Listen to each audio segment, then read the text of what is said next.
បាទជំរាបសួរបងប្អូនពីមួយថ្ងៃទៅមួយថ្ងៃចេះតែរំលងទៅមុខឯណាបងប្អូន អញ្ចឹង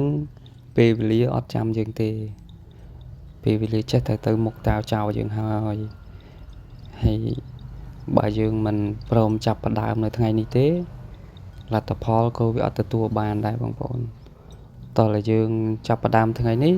ទើបលទ្ធផលវាទទួលបាននៅថ្ងៃមុខយ៉ាងហោចណាស់យើងទទួលបានបទពិសោធន៍បងប្អូនអញ្ចឹងបងប្អូនដែលមានក្តីសម័យដាក់គោលដៅថាចង់បានមេគោចិញ្ចឹមអីអាចចាប់ផ្ដើមបានហើយខ្ញុំក៏សូមប្រាប់ដែរបងប្អូនថ្ងៃនេះខ្ញុំមានមេកំមុំមួយដែរសម្រាប់លក់បងប្អូនខ្ញុំរកបានមួយមេកំមុំតម្លៃក៏សមរម្យដែរបងប្អូនចាំមើលក្នុង page ខ្ញុំទៅម៉ោង4មានហើយបងប្អូនអញ្ចឹងចាប់ផ្ដើមបដាទៅបងប្អូនសន្សំណាបើយើងមិនសន្សំមិនចាប់ផ្ដើមទេពេលវេលាវានឹងចាក់ចោលយើងហើយវាអត់ចាំយើងទេបងប្អូនអញ្ចឹងយើងប្រហែលជាមិនអាចចាប់ក្តីសម័យយើងបានទេបើចង់ចាប់ក្តីសម័យបានលុះត្រាតែបងប្អូនហ៊ានចាប់ផ្ដើមតែហ៊ានចាប់ផ្ដើមគឺនឹងហ៊ានទទួលបានលទ្ធផលហើយបងប្អូនអញ្ចឹង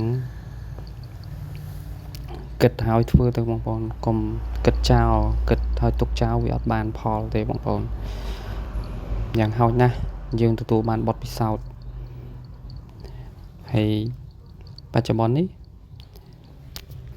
ចំណែកបច្ចុប្បន្ននេះការចិញ្ចឹមគោក៏នៅមានកម្រិតដែរបងប្អូនមិនតាន់ជាអ្នកសម្បូរទូលំទូលាយប្រហែលទេអញ្ចឹងពូជខ្មែរយើងក៏ខ្សត់ដែរបងប្អូនអាចចាប់ផ្ដើមដាក់ពូជខ្មែរយើងឡើងវិញបងប្អូនពីច្រើនឥឡូវអត់សូវជួបទេច្រើនតែឡាយច្រើនតែកាត់អញ្ចឹងណាបងប្អូនដាក់ព្យាយាមដាក់ពូជខ្មែរយើងឡើងវិញវាច្រើនស្អាតបងប្អូនហើយ